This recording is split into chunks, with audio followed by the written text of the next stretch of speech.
Halo, assalamualaikum warahmatullahi wabarakatuh. Di sini saya akan menjelaskan sedikit materi tentang gambaran tingkat sosial dalam olahraga dan pendidikan jasmani. Sebelumnya, perkenalkan nama saya Eza Abilia Ananta, NPM 23852010004.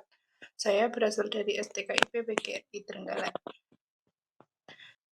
Oke, langsung saja. Tingkat sosial dalam olahraga dan pendidikan jasmani merujuk pada bagaimana aktivitas fisik dapat mempengaruhi dan mencerminkan hubungan sosial, interaksi antar manusia, dan struktur sosial dalam masyarakat. Berikut adalah penjelasan singkat tentang materi ini. Oke. Nah, poin pertama adalah olahraga sebagai cerminan tingkat sosial. Olahraga sering menunjukkan stratifikasi sosial yang ada di masyarakat, di mana pembagian status sosial, ekonomi, atau budaya tercermin dalam jenis olahraga yang digemari atau dimainkan. Seperti halnya yang pertama faktor ekonomi. Olahraga tertentu membutuhkan biaya tinggi seperti golf, tenis, atau berkuda sehingga cenderung diakses oleh kelompok dengan status ekonomi menengah ke atas. Sebaliknya, olahraga seperti sepak bola atau bulu tangkis seringkali membutuhkan peralatan sederhana sehingga lebih mudah diakses oleh masyarakat dari berbagai tingkat ekonomi. Infrastruktur dan lokasi. Wilayah perkotaan dan fasilitas olahraga modern lebih banyak menyediakan akses ke berbagai jenis olahraga. Masyarakat di pedesaan atau daerah terpencil seringkali memiliki akses terbatas karena minimnya infrastruktur. Pendidikan dan kesadaran. Pendidikan dapat mempengaruhi pemahaman seseorang tentang pentingnya olahraga dan cara mengakses fasilitas yang tersedia. Tingkat pendidikan yang rendah kadang membuat olahraga hanya dianggap sebagai aktivitas hiburan, bukan sebagai bagian dari gaya hidup sehat atau peluang karir.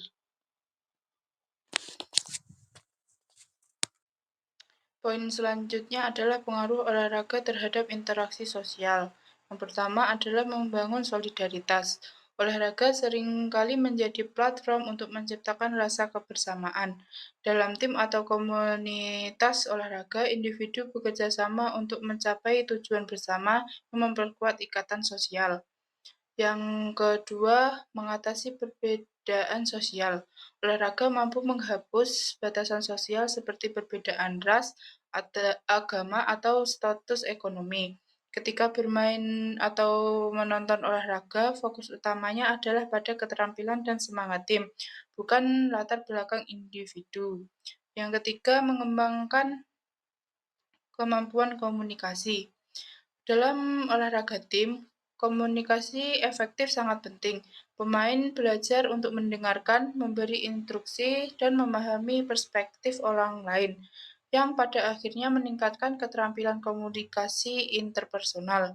Yang keempat, meningkatkan rasa percaya diri dalam keterampilan sosial. Partisipasi dalam olahraga membantu individu merasa lebih percaya diri, yang dapat mempengaruhi cara mereka berinteraksi dengan orang lain. Terutama bagi anak-anak atau remaja, olahraga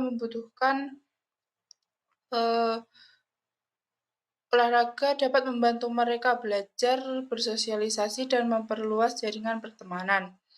Yang terakhir, mendorong kolaborasi dan kompetensi sehat. Olahraga mengajarkan nilai kerjasama dalam tim, serta bagaimana bersaing secara sehat. Kompetisi yang adil dapat mendorong individu untuk saling menghormati meskipun bersaing satu sama lain. Poin selanjutnya adalah pendidikan jasmani sebagai alat sosialisasi. Yang pertama, mendorong interaksi sosial.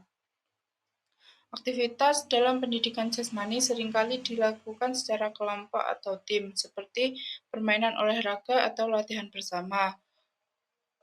Ini biasanya siswa dilatih untuk bekerja sama, berkomunikasi, dan saling mendukung. Melalui interaksi ini, siswa dapat belajar memahami perbedaan, adaptasi, dan membangun hubungan dengan teman sebayanya. Yang kedua, membangun nilai-nilai sosial seperti kerjasama, sportivitas, dan kedisiplinan. Yang ketiga, membangun empati dan toleransi. Dalam hal ini, siswa bertemu dengan teman yang memiliki kemampuan fisik, latar belakang, atau budaya yang berbeda.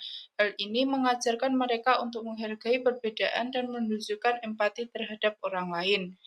Yang keempat, meningkatkan keterampilan komunikasi. Siswa dapat mengembangkan kemampuan berbicara, mendengarkan, dan mengekspresikan pendapat melalui kerjasama dan permainan atau kegiatan kelompok. Yang kelima, memperkuat rasa kebersamaan. Kegiatan olahraga dan permainan menciptakan rasa solidaritas dan identitas kelompok, memperkuat rasa kebersamaan di antara mereka. Contohnya, pada turnamen kelas atau sekolah, siswa merasa bangga dapat mewakili kelompok mereka. Yang keenam, meningkatkan kepercayaan diri.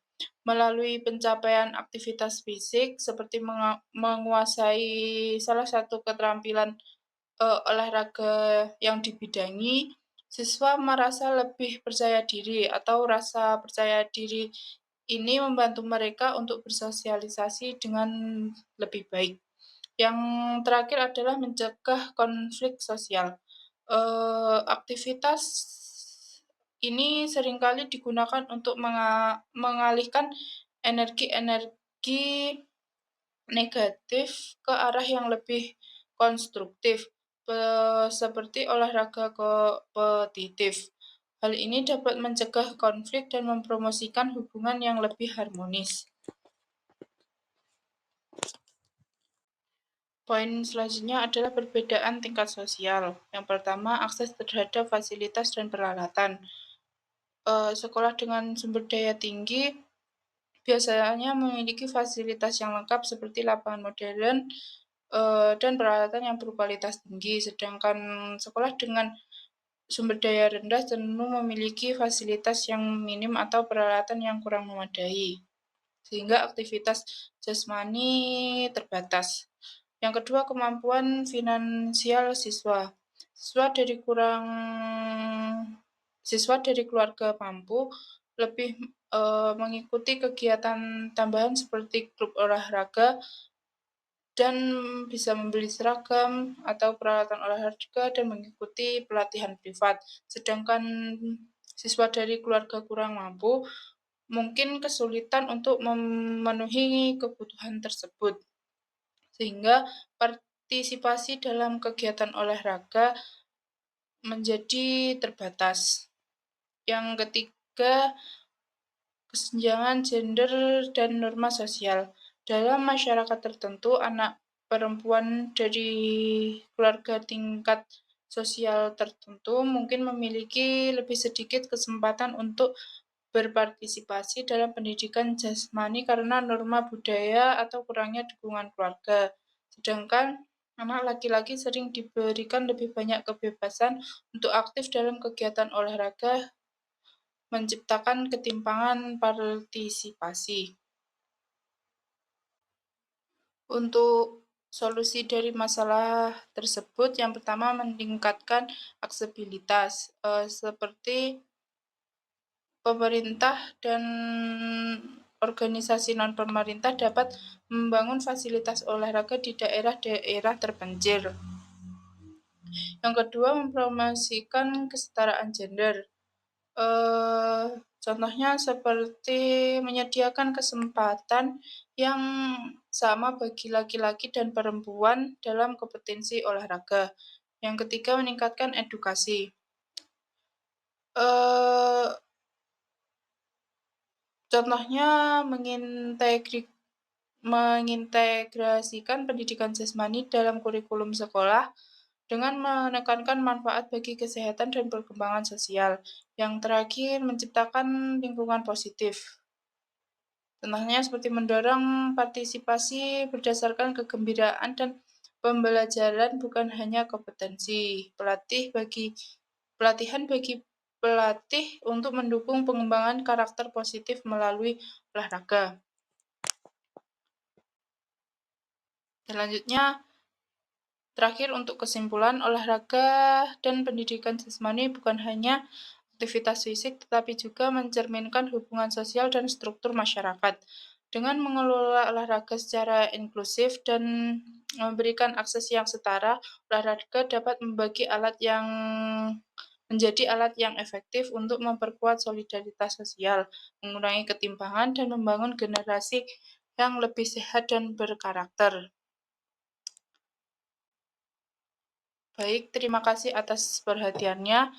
Mohon maaf jika ada perkataan yang kurang berkenan dan mohon maaf jika ada kurang lebihnya.